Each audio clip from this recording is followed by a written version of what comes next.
বিনা শংসাপত্রে চলছে ইটভাটা, বায়ু দূষণে বিভিন্ন রোগে আক্রান্ত জনগণ, প্রশাসন নির্বিকার। ক্ষুব্ধ বিধায়িকা। আসানসোল শিল্পাঞ্চলের বিভিন্ন জায়গায় অবৈধভাবে চলছে ইটভাটা এবং তার ফলে এলাকায় বায়ু দূষণ চরম পর্যায়ে। এলাকাবাসীরা বিভিন্ন অসুখে আক্রান্ত। সেরামিক কারখানার ম্যানেজারের কাছে কোনো রকম সদুত্তর পাওয়া যায়নি। বিধায়িকা অগ্নিমিত্র পাল জানান, তিনি বিগত কয়েকদিন কয়েকটা ইটভাটা পর্যবেক্ষণ করে গিয়ে দেখেছেন কোনো ইটভাটার সঠিক কাগজ নেই। তিনি ক্ষোভের সাথে জানান, এই রাজ্যে পয়সা দিলে সবকিছু সম্ভব। পয়সা দিয়ে নদীর বালি পাথর তুলে নেওয়া হচ্ছে, জনগণ জলের অভাবে ধুঁকছে, অথচ নদীতে পাইপ বসিয়ে জল কারখানায় পাঠানো হচ্ছে।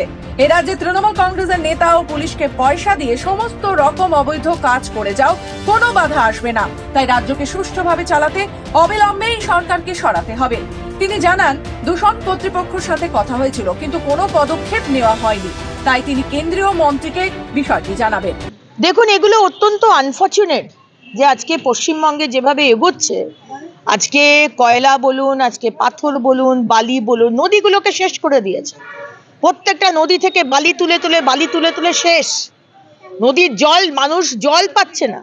আজকে জায়গায় জায়গায় আমাদের জেলাতে লোকে জল পাচ্ছে না, কিন্তু সেই নদী থেকে পাইপ বসিয়ে কারখানার মধ্যে চলে যাচ্ছে। কি অবস্থা চিন্তা করুন।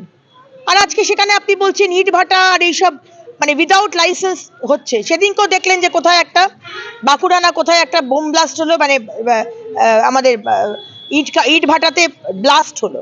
কারণ এটা তো কোনো কেউ দেখাশোনা নেই, কোনো যে সুপারভিশন, কে লিগালি করছে কে ইলিগালি করছে, কার লাইসেন্স আছে। আপনাকে শুধু ঘুষ খাইয়ে দিতে হবে।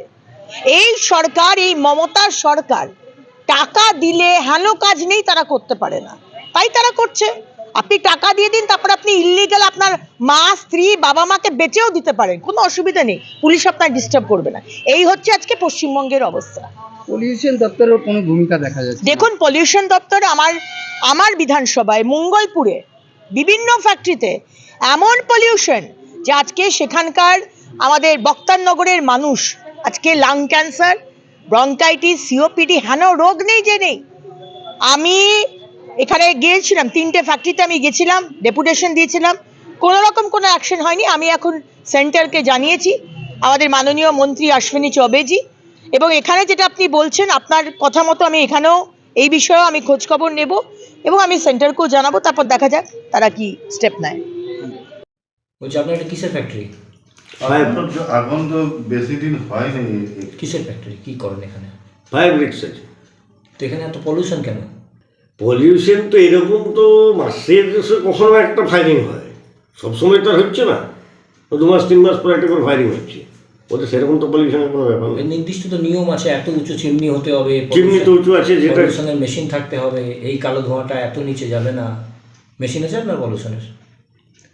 পলিউশন যেটা আছে, পলিউশন সার্টিফাইড করা আছে।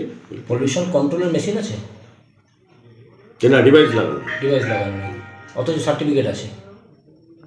এটা মালিকদের সঙ্গে কথা বলতে হবে, ওটা আমি এখন পরিষ্কারভাবে কিছু বলতে পারবো না। মানে সার্টিফিকেট আছে কি না? নিশ্চয়ই আছে, তাছাড়া দিন চলছে কি? আমি তো কোথা থেকে সার্টিফিকেট দিচ্ছেন? সেটা মালিকের সঙ্গে কথা বলতে পারবো না, সেটা আমি তো ওইটা বলতে পারবো।